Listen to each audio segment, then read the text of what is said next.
বলবেন যে আজকের বৈঠকটা কি নিয়ে আলোচনা হয়েছে, আপনারা কি পরামর্শ দিয়েছেন? স্যার আপনি শুরু করেন স্যার। আস্তে আস্তে আস্তে ভাইয়া দেন দেন দেন। সারাদিনের মধ্যে দেখেন জাতিসংঘের উদ্যোগে আজকে একটা গোল টেবিল বৈঠক আহ্বান করেছিল। এখানে রাজনৈতিক দলের কয়েকজন নেতা ছিলেন, খুব সিলেক্টেড দেখলাম। আর দেখলাম কমিশনের প্রধানরা ছিলেন।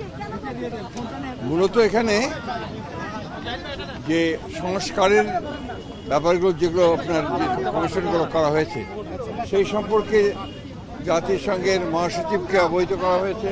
সেটা নজরুল ইসলাম আসিফ নজরুল করেছেন।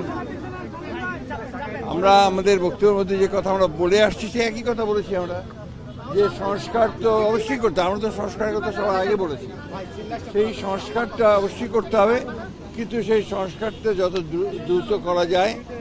আমরা যেটা বলেছি আমরা মূলত যে নির্বাচন কেন্দ্রিক যে বিষয়গুলো আছে সেগুলো করে ফেলা এবং তার দ্রুত ইলেকশন করা এবং একটা পার্লামেন্টের মাধ্যমে বাকি বিষয়গুলোকে আপনার করতে হবে। এটা একটা চলমান প্রক্রিয়া, সেই বিষয়গুলো আমরা বলে এসেছি।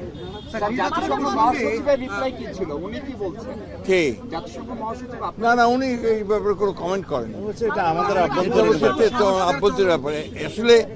আসলে এই গোল টেবিলটার আমি ঠিক বুঝিনি আর কি। মানে কি হবে? আপনাদের সঙ্গে সংস্কার কমিটির লোকজনও ছিল, একই সাথে বৈঠক সংস্কার কমিশনের যারা প্রধান তারা ছিলেন। সেখানে যে সংস্কারের কথাগুলো এলো, আপনারা কি কোনো টাইম ফ্রেমের কথা বললেন যে আমরা ওখানে টাইম ফ্রেম কথা বলার কোনো প্রয়োজন নাই, কারণ এটা তো সম্পূর্ণ আমাদের আভ্যন্তরীণ ব্যাপার। আমরা আমরা সংস্কার কমিশনের সঙ্গে আমরা কথা বলছি, তাদের সঙ্গে আমাদের যোগাযোগ আছে এবং তারা যা চাচ্ছে আমরা সব তাদেরকে দিয়েছি। ইতিমধ্যে আমাদের সঙ্গে একটা বৈঠক হচ্ছে, সেই বিষয়গুলো তো আপনার প্রশ্ন উঠতে পারে না। জাতিসংঘের মহাসচিবকে আমরা আপনার টাইম ফ্রেমটা দিতে যাবো কেন? জাতিসংঘ এখানকার ঢাকা। আমরা বলতে পারি যে আপনারা আগের কথাটাই বলেছেন যে সংস্কার চলমান প্রক্রিয়া, সেখানে নির্বাচনটি অতি দ্রুত সম্ভব কিনা বা সেই প্রক্রিয়া কেমন সেটাই জাতিসংঘের তরফ থেকে বলা হয়েছে এটা বাংলাদেশের অভ্যন্তরীণ ব্যাপার, আপনারা বসে রিফর্মস কি নেবেন সেটা ঠিক করেন এবং ইলেকশন যা হবে সেটা বাংলাদেশের মানুষ সেটাই। উনি বাংলাদেশে একটা স্ট্রং ডেমোক্রেটিক গভর্নমেন্ট আসবে সেটা আশা করেছেন এবং পৃথিবীর মধ্যে একটা নজির সৃষ্টি করবে আগামী ইলেকশন, এটা উনি আশাবাদ ব্যক্ত করেছেন।